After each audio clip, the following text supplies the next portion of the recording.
Well, we want to welcome all of you to this evening's presentation, and I think you'll find that it's going to be very interesting for you. It'll challenge some things in your thinking. It's going to give you a good idea of what the things that people are missing in their health, and that is the most common barrier to great health. Can you guess by the screen what it is we're going to talk about? Exercise. Yes, exercise. We're going to talk about exercise. Whenever people phone the center who are following a program that we've set them on, never fail. I'll ask them, are you doing this? Are you having your water? Yes. Are you eating your raw foods? Yes. And getting lots of raw foods. Do you exercise? Well, if I said it to you tonight, you know how many people will go, well, I try. You don't need to try. You can't have perfect health without it. It is impossible. Impossible. So you're going to see some exciting things tonight.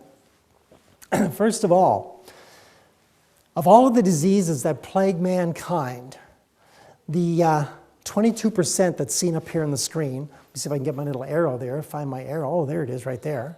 And I'm going to go up here to where the 22% is. What disease do you think that is?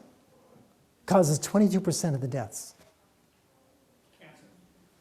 No? Heart disease. Heart disease. Let's go up here and we'll see this one right here. Which do you think that is? You said it. It's cancer. Yeah. What about the 23%? What do you think that one is? Old age. Well, natural causes. So that's a pretty good guess. Natural causes. But isn't it a shame that 23% of all the deaths are from natural causes? Shouldn't it be the other way around? You know, you'd think it would flip around, get those percentages to somewhere where they should be. Now we're going to talk about the circulation in the system, showing all of the arterial sculptures within the human body, from the heart, the kidneys, and so on. And we read that perfect health depends upon perfect circulation. The health of the entire system depends upon the healthy action of the respiratory organs. If we would have health, we must live for it. That is quite a statement. But that statement I found over the years is absolutely necessary. You've got to plan your health. It doesn't just happen. You've got to do something to produce it. We naturally go toward the grave. We naturally do the things that do our bodies harm. So if we want to have health, we've got to stop doing those things and do what is right to obtain perfect health. There's a group of blood cells right here in this picture here, and usually they're not found in this form in the body. But red blood cells make up almost half of your blood volume. Their primary function is to carry oxygen and other nutrients to every cell in your body. And I know these blood vessels, they can look pretty big there, can't they? Those blood vessels are actually very small. You'll see in a very short while. This right over here, we've got some hardening of the arteries taking place, and this is an artery feeding into the heart. I'm going to show you an interesting group of statistics here. Contributing factors to hardening of the arteries are high cholesterol levels, smoking, high blood pressure, diabetes, high-fat diet, obesity, and lack of exercise. Lack of exercise leads to hardening of the arteries. And so many people, that's the hardest thing that they have to do. For some reason, we don't want to get up off the couch. But every single time that Jeanie and I go to say, well, we don't feel like exercising, we go. And by the time we get home, we're glad we went. Now, this is the femoral vein right in through here. This is right in here is behind a person's, see if I can get that pointer up here somewhere. There it is, right there. Okay, right in through here, this is right behind the knee area of your leg. This is a rough drawing. I'm going to show you what an actual person's leg looks like here in a few minutes. But right over here, we've got the saphenofemoral junction right in through here, right behind it. This is where the actual vein coming up from the bottom of the leg meets behind the knee, and the junction that you see right in through here, if I can get the thing to stop, just whoa. Right in through here, that's where it connects to go right back up into the heart. Okay, but in through here, a lot of people have there's a valve right in through here that gets blocked. It doesn't get blocked. It just stops working totally, and so the blood can't get back up the leg. And as a result, going down here to the long saphenous vein, these veins here, they start to bulge out because the blood is not pulsing up through the veins back up to the heart. Standing up on your toes, for instance, if you have a standing job, always going up and down on your toes will help the pulsatile flow of the blood because your calf muscles, both the gastrocnemius muscle and the soleus muscle, both of them comprise the calf muscle, they are actually like two more hearts. They pump blood from the lower extremities back up to your heart, creating less work for the heart. Not many people know that. Horses have what they call frogs on the end of their, underneath their, the hoof. And if the horse stands still for too long, they go lame. But when they move, the frog does the pumping of the blood back up. So when a horse is running, the heart's really not working as hard as we might think it is. The pulse is coming from the frogs working properly on the horse's feet. Same thing happens to us. When you go for a walk, walk up on your toes to force the calves to work. And it is an incredible way to get a good workout for your calves. And if your calves feel sore, by the way, the next day, that shows you they haven't been used to working. That's what it shows you. Now here's an actual human leg. Look at the varicose veins happening here. Right across here we're going to see there is the femoral vein right there. Right below it you're going to see where the, click that button to get it to work again. There we are. That is the saphenofemoral junction, and right down in through here you'll see the long saphenous vein right in here. Same correlation as what you see over here in this picture. It's happening right over here in this side as well. Right over here. So, how do we get rid of those things? Well, we're going to show you how to do that. Did you know that varicose veins can be reversed without surgery? Isn't that nice? If you're on your feet for a long time, like all day, what you want to do is when you get home, even though you're standing and you're standing up on your calves and you're doing the things you should do, when you get home, lie on your back, do about a 45 degree with your legs, put your heels up on the wall, about a 45-degree angle, and stay there for about 10 to 15 minutes to allow the blood that is pooled back out of the lower extremities back into the system. This will help prevent any varicose veins you currently have. It will stop them from getting worse. That's a nice help, isn't it? And if you're having the right diet, the right foods, the right lifestyle, you're going to see those veins actually reverse. And I've seen them even on myself, the veins reverse that way. So that's healthy blood, what we see there. This is not so healthy blood. Up in through here, we find that we have all kinds of what's called cholesterol in the system. If you notice where the arrow is, you'll see little dark marks that look like pencil marks. You see those? Yeah, well that is actually cholesterol chains. That means the liver is not functioning properly. All these cells you see up here that are all joined together, kind of like the Michelin Man, that shows that the liver is not breaking fat down properly. And over in here, just down this way a little bit, get used to this pointer system we have here. Right in here, you see this little line right here, right there? That is a parasite. And this is a picture I took. This is a parasite. It's about to enter that red blood cell right there. And so I'm going to click the screen here, and the screen's going to go forward in a little sequence, and you're going to see this wonderful little parasite crawl inside the red blood cell because it's going to eat the cell from the inside out. Just keep your eye on that. You see that? Isn't that amazing? If that cell was healthy, the parasite wouldn't bother it. They only attack sick cells and move them out of the system. I think that's rather unique, isn't it? So when we get cells that are sick and parasites are in the body, that tells you the body is not healthy. Do flies cause garbage, or does garbage cause flies? Which is it? Garbage causes flies. Remember when Jesus was approached by the apostles, and he says, "The prince of this world cometh, and hath nothing in me."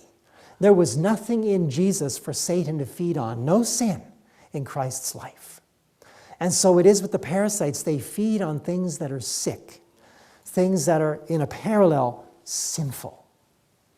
So, as we move on here, I'm going to show you an interesting movie clip. And I hope I can just, I can pause this when I want to, just by finding my little screen here. But actually, I'm going to go here, and I'm going to pause it here, because this is really handy for me. Now, I want you to tell me, do you see a red blood cell on this screen anywhere? Anybody? You can't see one. Well, it's on there. What can you make out? There's the human egg right up in here, as we see. There's the human egg. Oh, come on. I'm just going to work it for you right from down here and talk to you. You can put your camera on me, but it's okay. People should be looking at the screen. So now, there's the human egg right there. There's a red blood cell on this screen. I'm going to show you something really interesting. Let's move the screen in a little closer. See if you can figure out what's going on. Look at this. You see a red blood cell? Okay, you got it now. Well, look how small it is. How small is a human egg? You can't even see it with the naked eye. But look at that. Now, we're going to go even smaller. Let's see some of the smallest things, even past the red blood cell. Look what we're getting into now. We've got bacterium, we've got lysosome, we've got mitochondrion. Look at these, and it still keeps going. How small is this world that God's created? Wow, hepatitis virus, see that one? And we still keep going. Look how small these things are. This is all in ratio, by the way. There's an antibody, there's tRNA. Look at that, hemoglobin, phospholipid, methionine. Look what we have here, a carbon atom. The smallest known substance ever, a carbon atom. So you can imagine how small a carbon atom is when you can't even see a red blood cell with the naked eye. The pictures I showed you are magnified 1,000 times with the red blood cell. Magnified 1,000 times. Now, here's the exciting thing about all of this. I'm back on the screen again here. There's the human brain. Most of the blood vessels in your brain are so small that the red blood cells can only fit through them single file. Okay? Now, does that give you an idea of how small those blood vessels are? It's incredibly small. Now, if your blood is stuck together in clumps, like I showed you on that picture with the parasite coming in, how are those red blood cells going to get into all the small areas they need to get into so your brain will function perfectly? It won't happen. And then what happens? Foggy thinking. Memory starts to disappear. Depression enters in. Anxiety takes place. Stress becomes a super overload. Something very small can become like the straw that breaks the camel's back. And the diet that most North Americans are eating, the diet that's predominantly animal-based, predominantly cooked foods, is going to produce such a brain that cannot understand truth, cannot understand it. So, let's take a look at this. Cells sticking together. Good picture. How does the brain get fed with these things? These are free-flowing cells. This is what your brain wants, the free-flowing cells. Now, can these cells that are sticking together, can they become free-floating cells? Absolutely. Putting in living foods and getting the right amount of water and exercise helps do that to the cells, makes them free-flowing. I give people a couple of months when they're on our diet and lifestyle in order for their cells to become free-flowing. If they're on a cleanse program, in less than 10 days, their cells are just flowing freely all over the body. Now, here's something rather interesting. Did you know that if you had enough time, say about 2 or 3 days, and you had a blocked artery in your heart, going into your heart, within 2 to 3 days, if you had enough time, your body could build a bypass around it. It'll build its own bypass. Here's the really exciting thing. If you're exercising properly, your body, in the brain, can build new blood vessels into previously unreached areas of the brain within minutes. Within minutes. That is absolutely mind-boggling. If you want to reduce the risk of Alzheimer's and all these type of diseases, you've got to start doing something. And I'll tell you the truth, exercise is the only thing that causes that to happen. If you want to fry your brain, just be sedentary. Just sit down all day, and you'll do a wonderful job at decreasing the use of the brain. So, joint surfaces have a very limited blood supply and for the most part gain their nourishment by absorbing fluid. This simply means that a cartilage takes up fluid in the same way that a sponge takes up water when squeezed and released. So if you want to get somebody will say, well, my joints hurt. Too bad. Move them. Go and walk as much as you can and come back and do it the same thing the next day. And you'll discover, that's funny, my joints don't feel as sore. Because you see, they need the fluid brought into them through movement. That is a key element, through movement. For every glucose molecule converted into usable energy with adequate oxygen present, that is a key thing, 32 molecules of ATP are produced. Now remember the first night presentation? What's ATP? That was the adenosine triphosphate, the usable energy created from glucose by the body. Does anybody remember that? Those who were here, remember that? Yeah. And so how important is it to get the glucose? It is extremely important. 20% of all the nutrients or all the glucose that your body puts in is used by the brain. So that's a small tissue using 1/5 of all the body's energy. Incredible. But if you don't have enough oxygen present, for every glucose molecule converted, you'll only get 2 molecules of ATP produced. Look at that. From 32 molecules to just 2 molecules. That is 16 times the difference. You want more energy? Well, I'll tell you, exercise puts more oxygen in.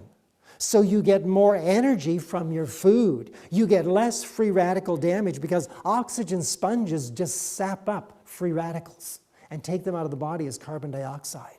Isn't that interesting? So you get a carbon dioxide-rich blood, you've got a very tired person, chronic fatigue and so on and so forth, all set in. This is from a health of the U.S. workforce declining. And as you can see, sleep problems, stress, high cholesterol, overweight, obese, so on and so forth. But look at this. No regular exercise and overweight or obese, they tie in together. But that's producing more problems in the workforce in the U.S. Are these very things. Not enough exercise and too many people are eating, which is caused by no exercise as well. It's one of the contributors. Okay, my little clicker, just click away. Notice this person here. I think they got a lot of paperwork to do today. And that's what we've become.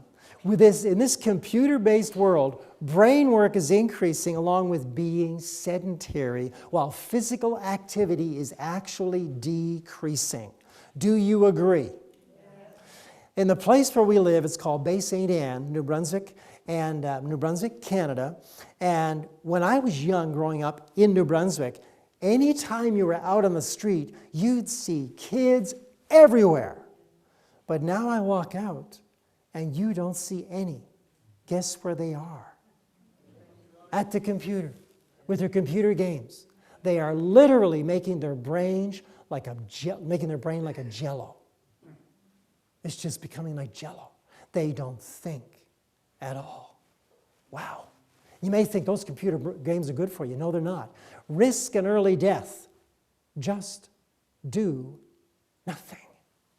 What do children do today? That's just astounding to me, and you'll see it. The children just love these computer games.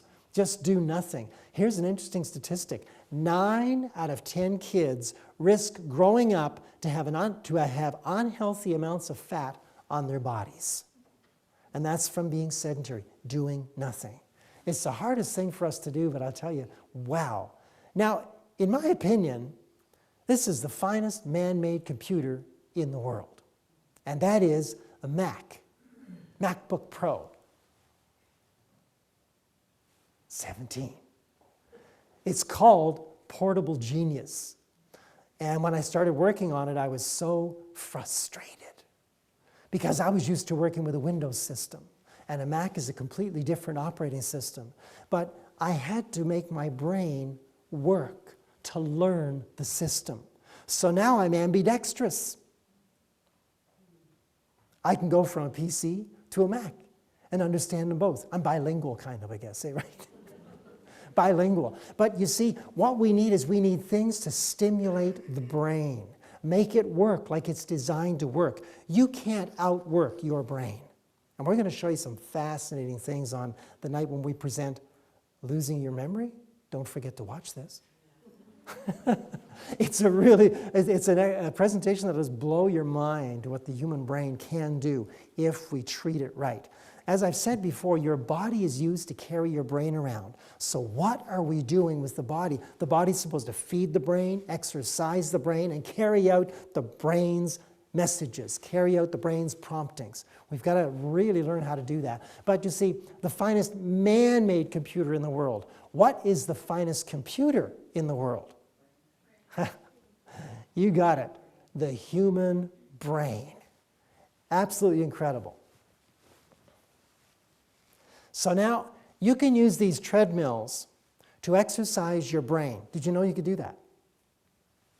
But not like this. That doesn't work very well.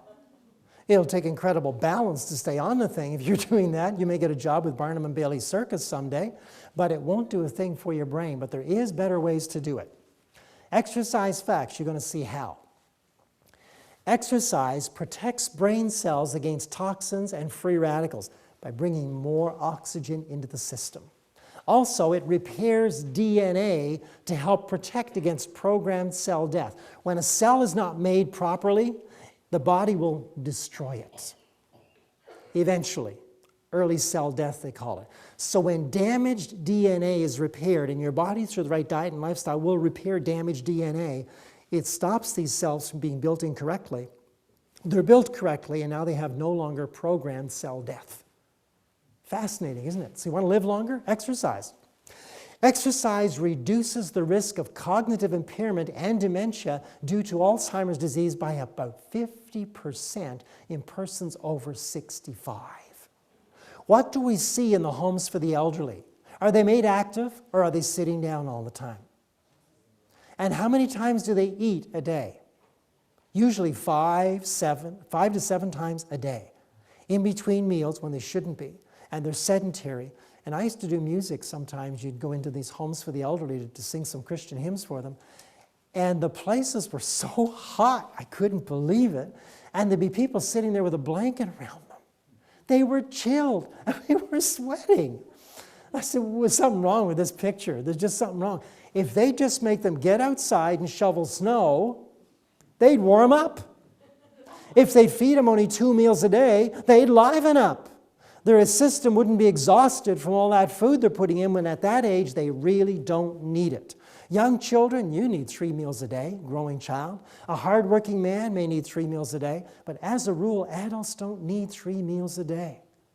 Not at all. And if you do, your third meal should be a small meal. Also, exercise does this. Come on, button. There we are.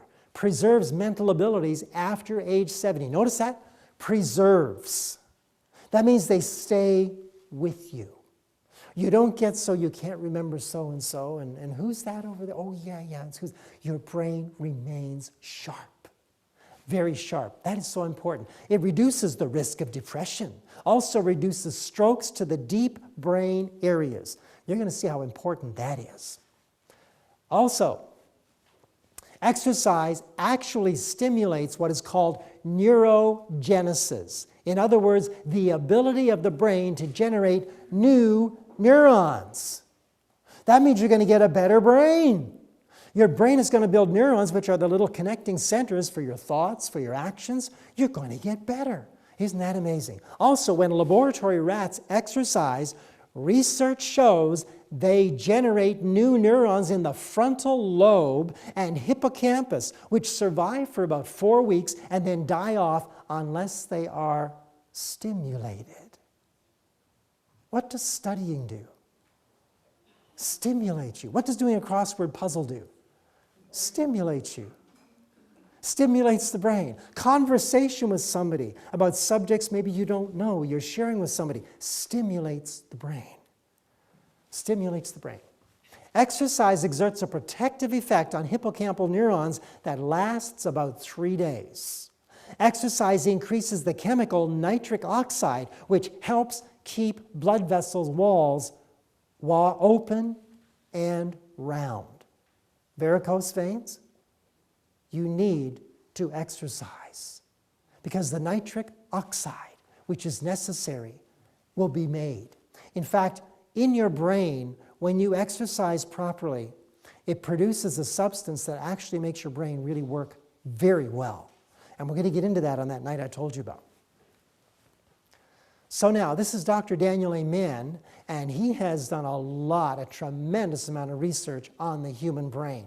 One of the things he discovered is this: the most effective way to make blood flow pulse through arteries is through exercise.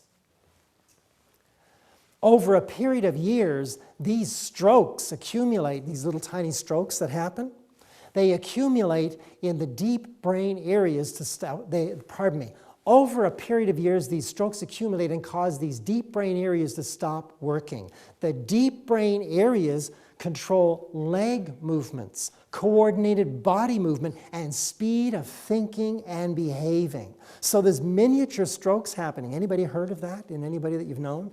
Maybe you go to the doctor and the doctor says, you've had 6 mini strokes this year. The electrocardiogram shows this. Well, how did they happen? The doctors can't tell you how. They know they do happen. But I'm here to tell you, sedentarianism. That's different than vegetarianism. Sedentarianism causes these deep strokes to the deep brain areas. Wow.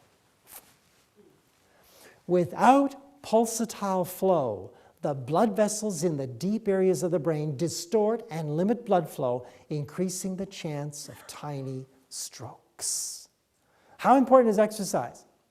You know something? You could leave this meeting right now and know exactly you better exercise, right? If you want to have a healthy life, a healthy brain. But there's still lots more to come. Exercise affects your heart. The person who is physically inactive has chosen the same level of increased risk of heart disease as smoking a pack of cigarettes a day. Physically inactive. Really asking for it. How does exercise help heart disease? It lowers blood pressure, which is a major risk factor for heart disease.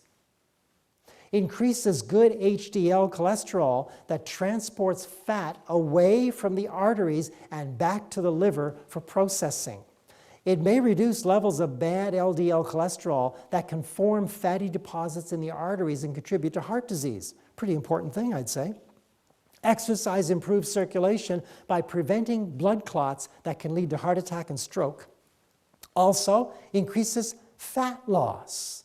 Exercise also helps weight loss. It builds muscle mass and it reduces stress by releasing feel-good hormones called endorphins. Want to feel good? Exercise. It's so simple, isn't it? A little child can understand this, but can you see how many of you out here, you could raise your hands and tell me, how many have a regular exercise program? Aha, so few, so few. How many people's brains are working right? No hands are going up. What's going on out there? I should have put mine up. It's working right. Okay. Manuscript Releases, Volume 3, page 366.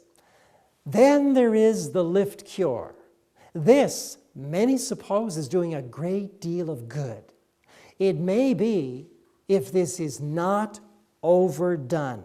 That's the operative phrase right there. This is not overdone. But the result has been presented to me. Who would have presented that result to Ellen White? Joe Weider? No. God. God. The muscles of some never recover. A strain that is unnatural is brought to bear upon the sinews, muscles, and nerves, which the machinery was not made to endure. That's what she's talking about. People like poor Arnold. The price he's paid to look good. What the fallen carnal nature thinks looks good, right? All those muscles, all that pain. You know, I had a friend who worked with me once in a place. This man was, I think he was about 6'6", 300 pounds, and his waist was about 40 inches. 25-inch upper arms. Massive. But sometimes he'd get out of bed in the morning, his knees would go out of joint. And so once I had to carry him out to the car. We were working together, and his knees gave in. I had to carry him out to the car. 300 pounds. Look at me. Let's go out to the car. But I did it. He couldn't believe it. This little skinny guy is carrying him out to the car. But you know what? The exercise, the right diet and lifestyle actually increase strength. Muscle strength is not found in the muscle themselves. Muscle strength is found in the tendons which connect it to the bones. Take a look at ants. They can lift 50 times their own weight. They have no muscles. Isn't that fascinating? Does God need muscles to make people strong? No. He is so unlimited in his abilities. Does he need oxygen for us to live? No. Take a look at the box jellyfish. No lungs, no heart, no blood, no brain. How does that thing live?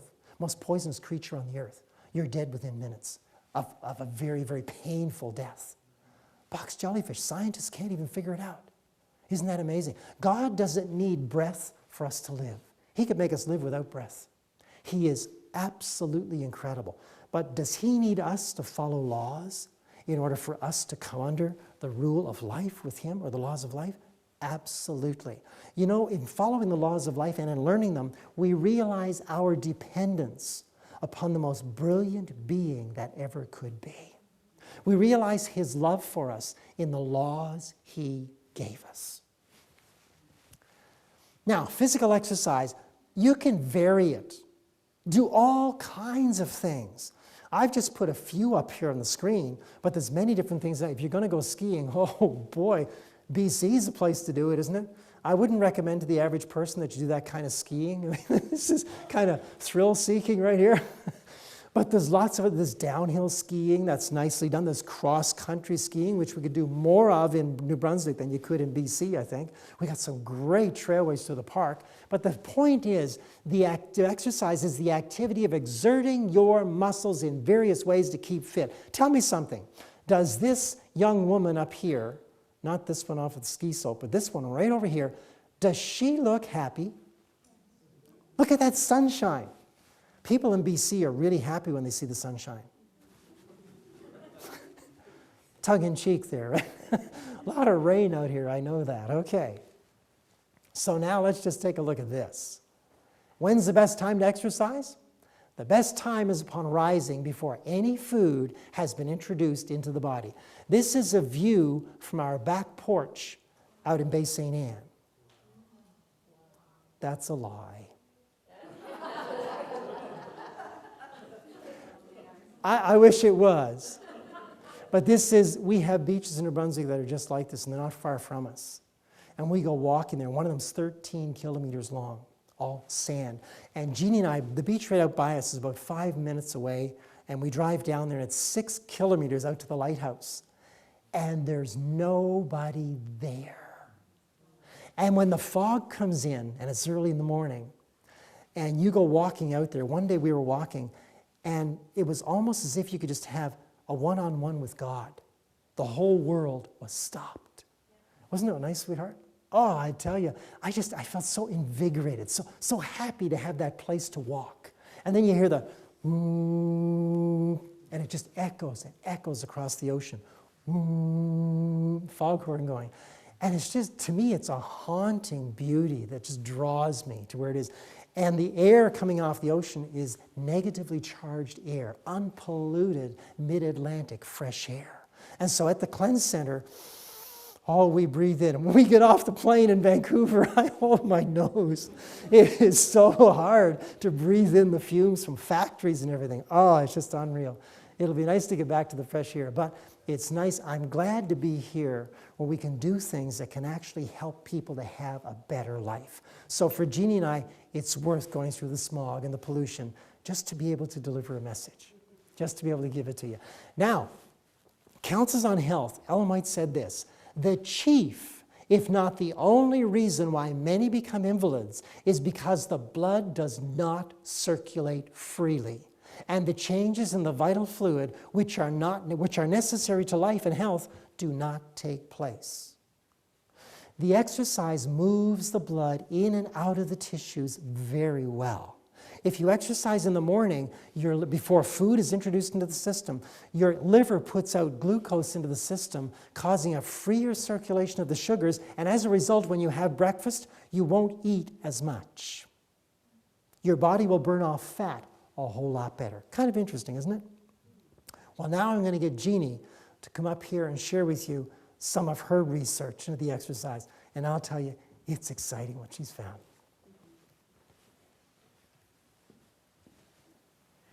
Okay, we're going to take a look now at some of the research that supports what Rudy's been talking about with exercise, and I think you will find this very, very fascinating. A lot of this just was so incredible when I came across it, and I thought it's so amazing what we have the opportunity to find out now. So let's look at some of the research that is out there on exercise. I want to share with you some of research that's been published in the Proceedings of the National Academy of Science, and that shows, if we get this to work here, that exercise reduced or eliminated almost every detrimental effect of aging in mice that had been genetically programmed to grow old at an accelerated pace. Now, I want to show you the details of this study that took place. It was done by Dr. Mark Tarnopolsky. He's from McMaster University.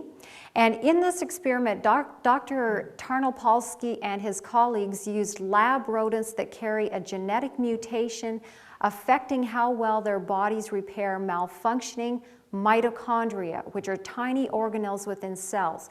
If you remember on the little video clip that Rudy was showing you, the size of the red blood cell, and when he zoomed in, do you remember seeing the mitochondria? Very tiny, much smaller than a red blood cell. So these mitochondria, actually in our bodies and in the bodies of the mice, these mitochondria go through changes, and we'll just see this here. Mitochondria have their own DNA, which is distinct from the cell's own genetic material, and they multiply on their own. But in the process, mitochondria can accumulate small genetic mutations which under normal circumstances are corrected by specialized repair systems within the cell. Over time, as we age, the number of mutations begins to outstrip the system's ability to make repairs, and mitochondria start malfunctioning and dying. That's actually sort of at the cellular level of how we age. That's how the aging process takes place. So over time, these mutations are actually outstripping the cell's ability to correct them, and that's the process of aging. So what happened with these mice, the mice that Dr. Tarnopolsky and his colleagues used, they lacked the primary mitochondrial repair mechanism, that little mechanism that works to repair the mitochondria. So they developed malfunctioning mitochondria early in their lives, as early as 3 months of age. That's the human equivalent of age 20. By the time they reached 8 months or their early 60s in human terms, the animals were extremely frail and decrepit with spindly muscles, shrunken brains, enlarged hearts, shriveled gonads, and patchy graying fur. Listless, they barely moved around their cages. All were dead before reaching a year of age. So they did not have that specialized little part in the mitochondria that repairs it. And so they aged very rapidly. Now, they had been genetically programmed for this purpose so that the scientists could actually study them, okay? But all of them were dead before reaching a year of age, except the mice that exercised. Part of this group, they actually placed on an exercise program. Let's take a look. So half of the mice were allowed to run on a wheel for 45 minutes 3 times a week, beginning at 3 months. That's the human equivalent of around age 20. These rodent runners were required to maintain a fairly brisk pace, Dr. Tarnopolsky said. It was about like a person running a 50 or 55-minute 10K. 10K race is about 6.2 miles. The mice continued this regime for 5 months. So for 5 months, they were running 45 minutes 3 times a week at this pace, and that's a pretty good pace. That means you're running 10 kilometers, or for those that are maybe watching that are used to the imperial system, that's 6.2 miles. So that's pretty good pace, running that pace that they were doing 3 times a week. So they were on a good exercise program. At 8 months, around age 60 in human equivalent, when their sedentary lab mates were bald, frail, and dying, the running rats remained youthful. I want you to remember they too were genetically programmed to accelerate aging. They did not have that repair mechanism in their mitochondria either. They had full pelts of dark fur, no salt and pepper shadings. They also had maintained almost all of their muscle mass and brain volume. Their gonads were normal, as were their hearts, and they could balance on narrow rods, the show-offs. Isn't that amazing?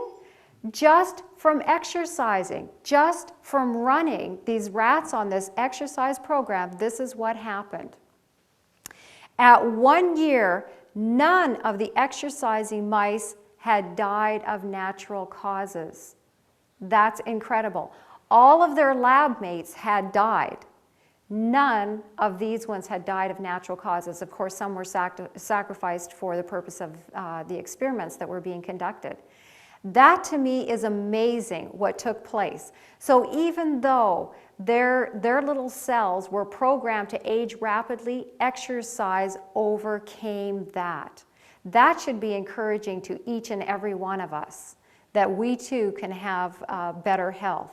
According to Dr. Tarnopolsky, the researchers were surprised by the magnitude, the impact that exercise had on the animal's aging process. That's amazing. I just love that study. And there's the source, Can Exercise Keep You Young? Let's look at some more. A bone study that was done.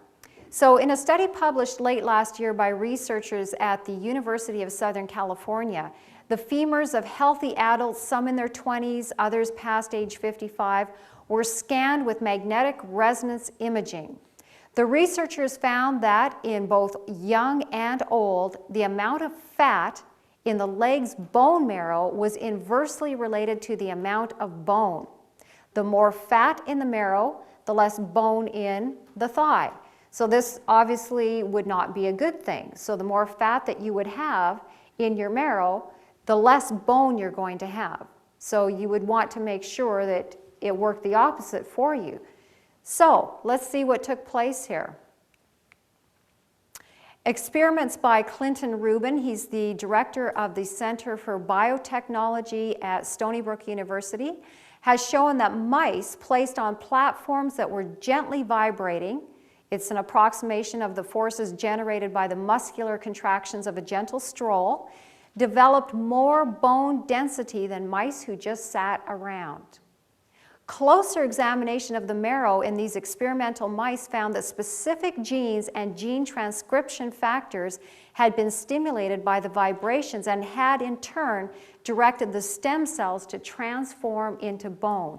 You have stem cells that your body makes, which can be made into various cells. They're sort of like a beginning, and they can be made into this cell or that cell or whatever the body is needing. But what happened just from approximating a gentle stroll actually caused the cells to then, or the bodies to cause these cells to be turned into bone. Instead of more fat than in the marrow, they had more bone. That's good news too. So we can strengthen our bones through exercise. And in fact, some additional part of this research, which I didn't include up here on the screen for you, is that they found when you split the exercise up, so rather than, say, going for an hour walk, if you split that up through the day and you do 2 half-hour segments, you actually have a better effect taking place in your bones. Isn't that interesting? So if you have the opportunity to split that exercise time up, it will do you that much more good. Now, don't just do a half hour in the morning and then say, well, I'm too busy in the afternoon, and you miss out on your other half hour. You're better off to get that hour then in the morning and not split it up and lose out in the afternoon if you're going to skip it. A lot of times people allow their busy days to overtake where they should have been exercising. But if you can do that, that is a better way to do it. That will strengthen your bones just that much better. Okay. A study of 500 people at the Mullen Clinic, a preventative medicine and wellness center in Scottsdale, Arizona, found that 75% of those who worked out in the morning did so regularly, compared with just half the afternoon exercisers and a quarter of the post-work crowd. Isn't that interesting? So, as Rudy mentioned earlier, he mentioned that exercising in the morning is the best time before you put any food into your body. But also, if you make that a habit, you will be more likely to do it. The research has shown that. So you're much more likely, if you start your exercise program as a morning routine, to keep that as a routine. I know that's when we do it too, and it feels good. You feel good for the whole day if you get out there and exercise first thing in the morning. And you will find too, it's easier. If you decide to walk later in the day or do whatever exercise, go to the gym or have a swim or play some tennis, go for a bike ride, whatever it may be, if you decide to do that later in the day, chances are that things are going to come in. Your day is going to get busy. We all have unexpected things that happen, and then that gets pushed aside, and we say, well, I'll make up tomorrow, or I'm feeling tired today, or there's a million things that start taking place that interfere with our exercise program. But if you do it first thing in the morning, it's kind of like the Bible study. If you do that first thing in the morning, you are more likely to have a regular study time. Exercise is the same way. When we start putting things off, we tend to not do them later on. So I'd encourage you to try to start early in the day. I'm going to give you a formula here. It's called a Carvonin formula. And this is a formula that physiotherapists will actually use to help their patients. And this is a formula that you can use. It will be individual for each and every one of you. And it will be based on your current status of health. And you can recalculate the formula every couple of months as your health improves. Your numbers will change in this formula. What this formula is designed to do is to help you to exercise at a rate that is going to be working your heart, but not overworking your heart. And that's important because over the years, as we actually had a health center for a period of time out west here in Alberta. And because of the area that we were in, we actually had to have security cameras on the outside of our building. But it was very interesting because sometimes as our guests would go out for their walk and we would just see them come up on the monitors there, and the walk was more kind of like a stroll. It was just a little stroll out. Well, let's look at the flowers, and they were having fun talking and everything. A stroll is nice, but a stroll is not your exercise. Okay? You need to exercise to the point where you're going to be doing good for your body. And a lot of times people don't know where that is. There's different things people have said, well, should I walk until I'm out of breath and unable to talk, or what's the best way to do it? I would suggest using this formula. And we're going to go through this. It's very easy to do, very simple. It may seem complicated, but it's very simple. So the very first thing you're going to need to do is to determine your resting heart rate. Determine your resting heart rate. So you can take your pulse wherever it's easier. Some people find it easy to take on the neck. Some find it easy on the wrist. Whatever is easiest for you. What I like to recommend is take your pulse at the same time for 3 days in a row and take an average. Okay, that will give you a more correct idea. So maybe you want to do it, say, first thing in the morning when you wake up. You just want to check your pulse, jot that number down, and do that for 3 days, and then just take an average of that. That will be what's called your resting heart rate. Now you're going to need to calculate your intensity level. Okay? If you are a beginner, if you've not been on an exercise program, or you've just started into an exercise program just recently, then place yourself as a beginner. And I might want to say here too, if you are unsure, if you've not been on an exercise program, it may be a good thing for you to actually go to your doctor, just have a checkup, make sure that there's nothing that's going to interfere with you getting onto an exercise program. But for most of us, there's nothing that's going to interfere. And so we need to get ourselves onto a good program. So if you're a beginner, you're going to be somewhere in the 50 to 60% area, okay? Average fitness level, this is someone who's been on a program. Maybe you've been on a program for, the last 8, 10, 12 months, something like that. You've worked your health level up, so you may be in that level. High fitness level, this would be reserved more for those who their job is maybe a fitness instructor, an aerobics instructor, something like that, where every day this is what they're doing for hours every day, and so they have maybe a much greater fitness level. So very few are going to fall into that category. Most of us will be in one of the first two categories, okay? This is the actual formula. You can write this down, and then we're going to go through a sample. I'll just put some numbers up there and you'll see how the formula actually works. So take the number 220 and subtract your age. 220 and subtract your age. From that number, you subtract your resting heart rate. So the resting heart rate that you got in the first step, you're going to subtract that from that number that you ended up with. Then you multiply that number by your intensity level. So if you're a beginner, you'd be multiplying that around 50 or 60%, or maybe up into average around 70%. And then you're going to add back on your resting heart rate. Okay? Now this may seem complicated, but we're going to go through and we're going to see how this works, and you'll see it's very simple to do. Very, very simple to do. The number that you're going to end up with is what's called your maximum training rate. That'll be your maximum training rate, and I'll explain what that means here shortly. Let's just take a look here at an example of how that might work. Let's say we checked our resting heart rate and it was 72. Okay, I'm just putting numbers up. Your numbers will be different. Everybody will have different numbers here, but this is just a sample here. And let's just say we were a beginner. We're just going to start on an exercise program, so we're in the beginner category. And let's just say that our age is 40, okay? So if that was the numbers that we came up with, and all of you will have different numbers, then this is what it's going to look like. First of all, we're going to take the number 220 and subtract our age. Our age was 40 for the purposes of this, and that gave us 180. Then from that number, from 180, we're going to subtract our resting heart rate. In this sample, it was 72. Then we're going to multiply that number by our intensity level. We're just a beginner, and so we're multiplying by 50%, okay, which gives us 54. We add back on that resting heart rate of 72, and that brings us to 126, what we call the maximum training heart rate.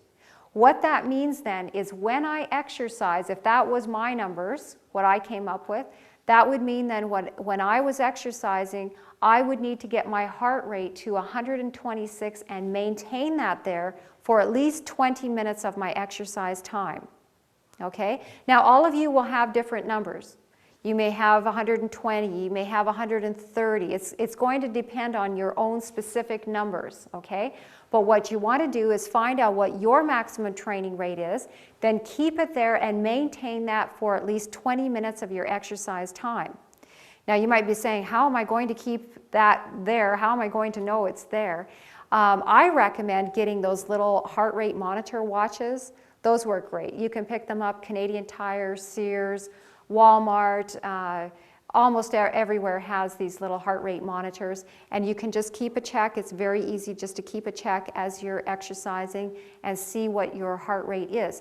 If you find that you're not exercising quite hard enough, pick up the pace. Now sometimes I know couples will come and maybe the husband says to us, well, she walks too slow and I can't get my heart rate up, or vice versa, okay? Sometimes it's the other way around.